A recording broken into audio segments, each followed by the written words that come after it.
当鸟鸟开心唱歌，突然关灯再开灯，看鸟鸟的反应。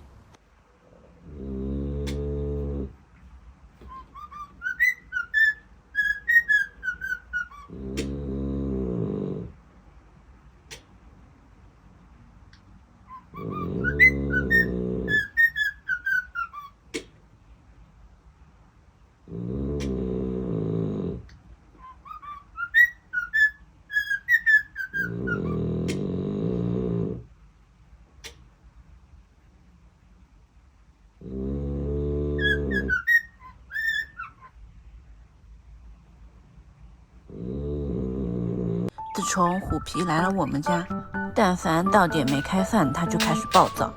最近老感觉虎皮爱找妖姬聊天，我感觉他在跟妖姬讲外面的世界，因为最近妖姬频繁的练习飞行，该不会小虎皮想把我的妖姬带走吧？